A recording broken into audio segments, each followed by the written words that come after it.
Welcome to Porch Play Chat, sponsored by the American Association for Promoting the Child's Right to Play, or more affectionately named and shorter, IPA-USA. IPA-USA is the USA affiliate of the International Play Association, which is comprised of 23 countries, all devoted to protecting the child's right to play. You can learn more about IPA-USA by visiting our website at IPAUSA.org. As part of our efforts to advocate for play, we've introduced Porch Play Chats, which are conversations with individuals who are just as passionate about play as we are. And you can find those Porch Play Chats by visiting our IPAUSA.org website. And up in the top right-hand corner are links to our Facebook page and our YouTube channel and our Instagram. If you friend us on Facebook or you subscribe to the YouTube channel, you'll get your new Porch Play Chat every Monday morning, so that you don't have to search for it. So they're free to you. They're free on our website too. If you go under advocacy, you'll see the list of Porch Play Chats for 2020 and the list of Porch Play Chats for 2021. And those are all free and the links are there as well. We do Porch Play Chats 3 times a year, and after this week's series, we'll have 76 Porch Play Chats that are available to you on a variety of topics. So I hope you'll go to our website or the YouTube channel and learn more about IPA USA. I'm Deb Lawrence, and I'm the president of IPA, and with me on the porch today is Angie Nastovska. Angie is moved to California, where she partnered with 2 amazing educators in the pursuit to open an early childhood education center. And Angie developed the entire curriculum for this approach centered around the Reggio Emilia Approach. And if you don't know about that, you need to, so look it up. Currently, she works as a member of the iLEAD Maker Schools Network team as the Director of Humanities, Innovation, and Academic Rigor. Angie's been working passionately to establish a national and global presence as a change agent. And today she's going to talk about the PlayMakers Institute, among many other things. So Angie, welcome. It's great to have you back. We're so excited. Thank you, Deb. It's always a pleasure. I know there's so much to talk about. It's so exciting. I'm just great. It's great to be here to spread the joy of play. So do you want me to talk about the PlayMakers Institute? Begin with that. All right. So thank you everyone for hearing this. This is the main reason why we started the PlayMakers Institute. Currently, I'm located in Southern California, and the kind of headquarters for the PlayMakers Institute is one of our excellent, wonderful, and I would use the word magical because it is magical place. One of our schools that now I'm excited to say it's going to be K-12 play-based school. And I'm not saying that lightly because this is the first year that we open 9th grade. And we wanted to be under the same philosophy to continue with project and play-based learning. So yes, we're hoping that we're going to keep to the authenticity. And the reason, the why for the PlayMakers Institute is the following. As we all know, and the reason why we're here is that play is our right, and it's the innate, natural thing to do. The reason why we stop is because society forces us to. Lack of opportunities, lack of provocations, lack of setup, mindsets, and so on and so on. Name it, and we fall into the category and just forget or force ourselves to not go after the urge for play. And a lot of reasons people just look at me like I'm crazy when I say play for adults. So after long consideration of the thought of how can we prove people that we're wrong, we said we don't need to prove people that we're wrong, but we're going to establish an institution or open an organization that will subtly work on mind shift by offering opportunities for all ages to play.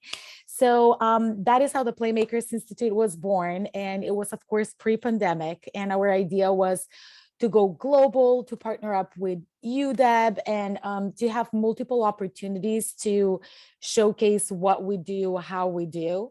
And before the pandemic, we actually had 2 initiatives for in-person workshops where we train people on play for all ages. And we had breakout sessions when specifically for educators, we showed that's the biggest question, like how can you learn phonic and phonemic awareness, or how can you teach kids multiplication and still play? Yes, people, Yeah. it's possible. Not only possible, it's more effective, it's more retainable, and it helps kids adopt lifelong skills because they're applicable and occur in a natural environment and in a natural way and manner, rather than in the forced and introduced by an adult in a closed up setting in a bench or in front of a board. So That makes it more difficult for them to transfer, right? So, absolutely. we're so siloed by subject. We're going to do math, bring out your math books. We're going to do language arts, bring out your reading book. We're going to do social studies, bring out your social studies book. When that's not how we work in the world. We don't just do math. So, and Absolutely. what about, working with my friend? You know, what about regulating my emotions? It's like we've totally, it's driving me crazy, the siloed instruction that we do without understanding how kids really integrate that learning and are able to apply it much more easily in their daily lives. Yeah, and that also I want to mention, especially with adults, and I would say the cutoff really comes at 3rd grade. For some reason, we think 3rd graders are old enough. And Yeah. it's so interesting if you look at the statistics, because my team deals with a lot of data and testing and things like that. You'll see that the natural dip comes in 3rd to 5th grade for math and for ELA. And I think one of the major reasons is because we just stop introducing things in a playful manner or offering opportunities for play. We Mhm, shorten the recess, we mhm. increase the amount of direct instruction, which is completely opposite of what should happen. But also at the same time, I think it's the adult stigma and mindset of I look stupid. And I never use that word, but seriously, that is what adults think. You think I should be stupid and stand in front of kids and do something stupid? And it's quite contrary in reality. Mhm. Kids would feed off of your energy. So if you classify something as such, guess what? The kids would think that they're looked upon as such Mhm. if your presumption is that about play and learning in a natural way. Versus you're right that in real life, I don't go to a restaurant, sit down, and when the check comes, I say, oh, I'm sorry, give it to my husband because his finances, I skipped math or I didn't like math. Right. So it just doesn't come natural. And the second thing that I always love is the people that have passion for dancing like me. You always have to choose a specific type of friends when you grow up that understand dancing and going out to dance, versus my other friends that are my conversation going out friends Mhm. are the ones that, now we're adults at a specific point, and for the majority it's high school. We need to stop dancing because seeing dancing out in public is X, Y, and Z. So it's really interesting what society does to us and Mhm. also to our innate nature to pursue these explorations and opportunities and things that bring joy in our lives. So with the pandemic, especially, we were thinking when we reevaluated and reassessed what we were doing with the PlayMakers Institute, we thought instead of pushing the brakes, now it's the time more than ever that we need to reinvigorate people and bring the joy. So we're trying to come up with more innovative ways of how can we do that. So we said, instead of making people come to play, we'll bring play to their life. So part of this year's initiative is for every quarter to have an umbrella theme. So this quarter is play for all ages. And in increments, slowly introduce one piece, one aspect at a time. So next week, we're going to release an article that includes a lot of research, a lot of kind of like the what for play for all ages.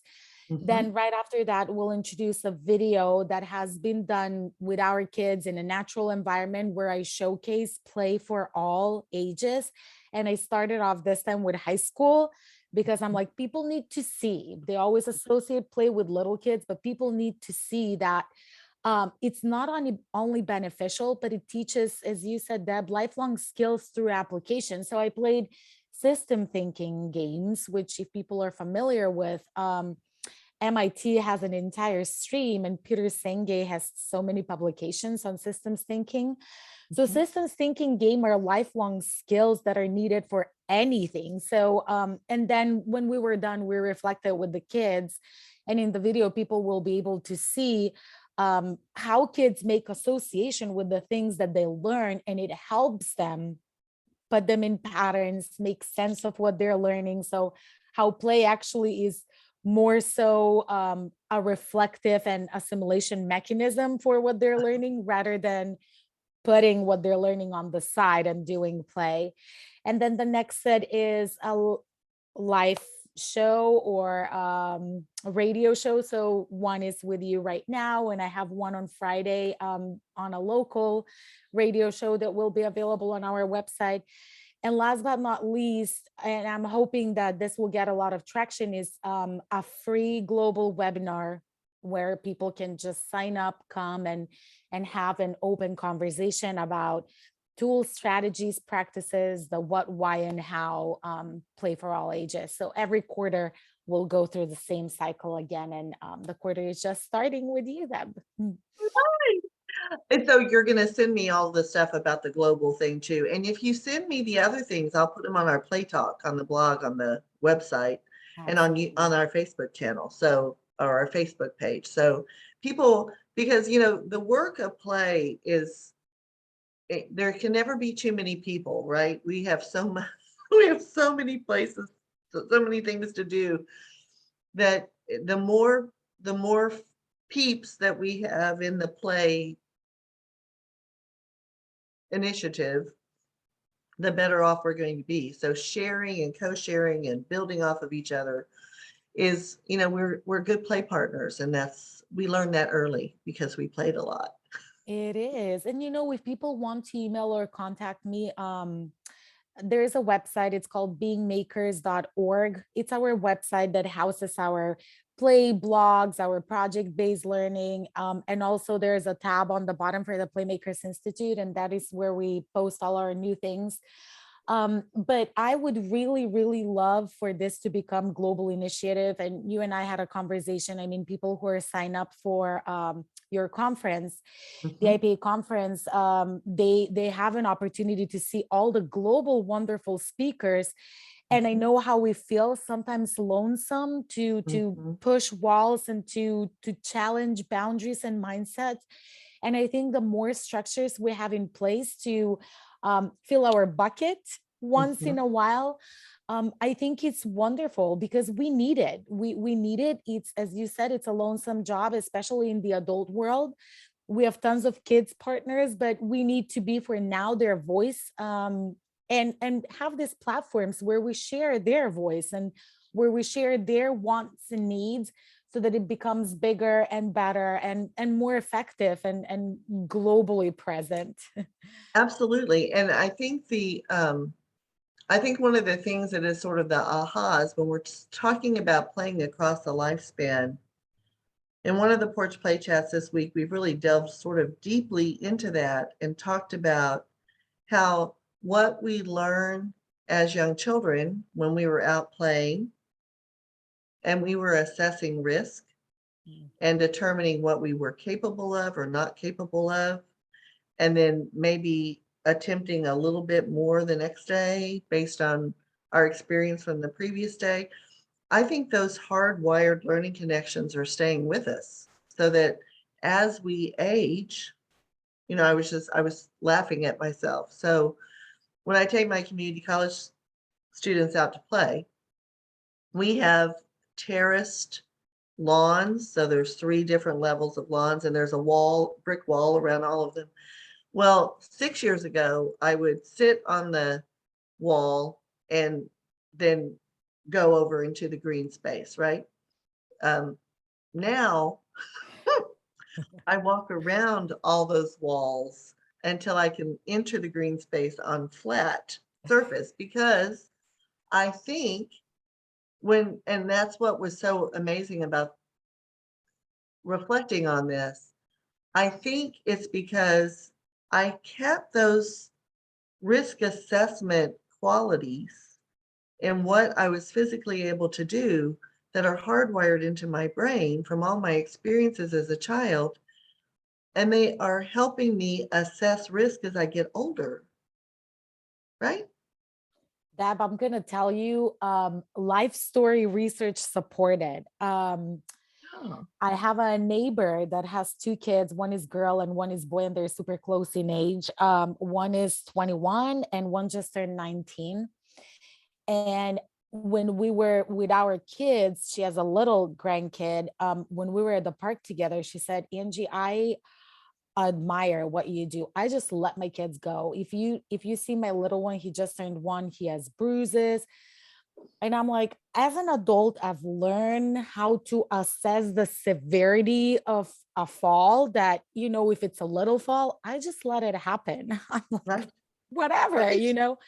But people nowadays think that I'm crazy on the playground. So I'm like, yep, everyone, I'm one of those mom. Just, yep, keep your judgments to yourself. I don't mind judgments. I'm used to it. It's just don't come and tell me that you're a child. And the mom was saying that with her girl, she said she would be there for every fall. She wouldn't let her fall at all. And she's Mhm, like, Angie, I think I programmed a monster. mhm, She wouldn't leave out of the house without a friend. She mhm, she wouldn't go on an interview on if she doesn't know someone, if like the job is set up. mhm. She wouldn't go to college to apply herself. It has to be with someone. So you're completely right, Deb. I think developmentally, her mom has prevented that effective filter and that risk assessment. And later on, in all these skills that come and life opportunities during that time period. And she said, and it's so interesting with my boy, I let all of that happen, and they're opposite as day and night. He Yes. is the daredevil, and he's like, oh, let's do it, and then we'll see. Versus with her girl, it's not of, oh, you go so that I can see, but it's not even there. It's like, Yeah. no, I don't We're want to not even do it gonna go. alone. Yes, Mhm. exactly. So it's not only that's true, but it's evidence supported. It's absolutely important. And not only that, my pediatrician used to say, Angie, they're made out of rubber for a Yeah. reason until they're older. Because it's like, if every parent came to me every time their child fell, do you know what this would have been? It would have been like lines of people lining up.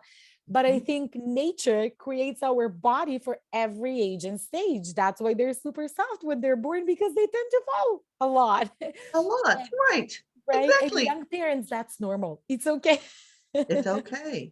So, I think the message of play that the Playmakers Institute is doing, and really beginning to tackle some of these issues are going to help people understand that what they are doing in creating these risk averse situations and mentalities is they're harming development and long-term, having a long-term impact on children's ability to assess any type of risk, even as they get older. We're either going to make them so fearful that they never want to take a risk, or we're going to make them be so daredevilly that they never learn to self-assess that risk, and then they end up harming themselves in a more serious way as they get older. So I really think that the whole premise about the importance of play is that it's not just for young children, but if we don't establish that child-initiated, self-directed, authentic play early in life, that maybe those learning connections may not be as strong as they get older. And so I think we really have to think, this is what you're doing if you're directing learning all the time. This is what you're doing if you're not letting your child fall and have a skin knee. This is what you're doing. And this is a consequence of that behavior later in life that you want to try to avoid. So let's not wrap them in bubble wrap anymore, right? Let's loosen as much as you can. Take a baby step, baby step yourself Um, back from the edge of the cliff and and Deb, begin to think about. to illustrate what you're saying, in the professional world, when I do professional development using play-based strategies, it's really interesting how the skepticism is only during directions are given. And as soon as we engage in play, Mhm. people forget where they are, they fully participate. And it's just interesting to see almost like armors coming off one piece at a time. And by the time you know we're 3 to 4 minutes in, it's interesting what you were saying. It's like to sit on a metaphorical wall and to watch people just be in and not knowing that they're in. So a lot of times part of my trainings about play-based learning through professional development is showing video of people themselves playing and reflecting on it. What happened at this moment? How did you feel? Or throughout the game, pausing and saying, capture this moment. If you have a phone, just type in how you're feeling and let's continue, which a lot of times stops people from playing. But when it's immersive, it's very effective because a lot of times people notice, oh, I lose myself. It's not losing yourself, it's just going to your natural state of being. When you Mhm. lose yourself is when you put that armor every day, when you see yourself in the mirror and you're like, oh, I'm going to work. I got to look serious. I got to do this. I got to do that. Or before a game starts, you armor even more. I can look silly. I can look this. I can make noises. Versus, as soon as you immerse them in play and you tell them the louder you are, the better it is. The more you move, the better it is. And you set all the counter rules to what people are used to. Right. It's beautiful. So, You give them permission, right? The exactly, the walls are down, right? You give exactly. them permission, but it also takes time for them to engage, right? So, they feel self-conscious and they're looking around at people. Have you ever been to Walter Drew and Walter Drew's play experience at one of the national conferences? No. Oh, so he and Marcia Nell wrote 2 books. So I'll put those 2 books into this Porch Play chat as well. Um, and and what they wrote the books about was because adults haven't had the opportunities that you and I had to play, that sometimes they don't understand the importance of play unless they've done exactly what you said and they have this play experience, right? So it's been fascinating, and I did it like 25 years ago and it changed my life, right? It totally changed my life, and I had a rich, playful childhood. Mhm. But what they have found is that when adults are able to experience that freedom and where they lose themselves in their play, working with loose parts, that they become more open to allowing children to sort of lose themselves in play. So very similar to what you're doing. And his play experience is 3 hours long. Oof. It is, and you play by yourself for a period of time with only your loose parts. And they put on beautiful music and they turn their backs. And you keep looking at them saying, are they going to stop me? And they just keep, you just keep going until you finally have breached that self-conscious piece and you're able to actually focus and then escape. And and then after that, for a long period of time that you think was a blink of an eye, after that, then you can play with a partner and you can mix your materials and then you can work together. And oh my God, it is That's life nice. changing for people who may not be convinced that this is a have viable thing for children to have in their daily experience, right?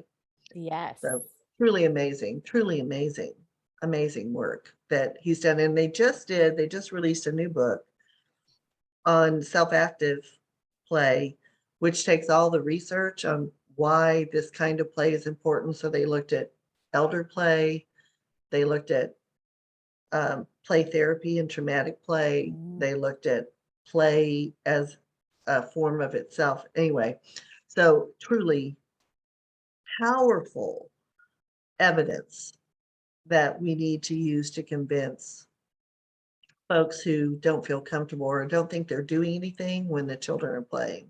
Yes. Love it. So you're going to send me all that wonderful stuff. Yes. And I'm going to stick it in this Porch Play Chat and put it on Play Talk and on Facebook.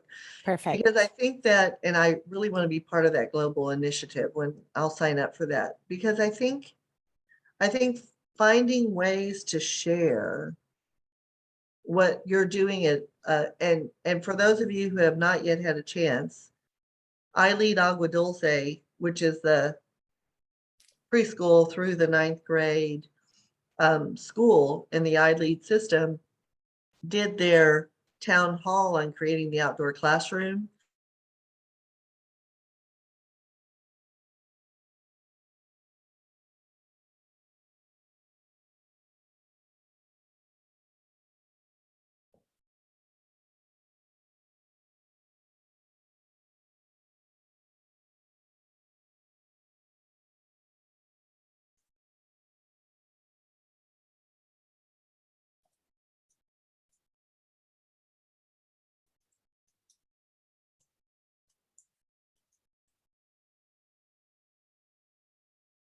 Well, this is interesting. That froze.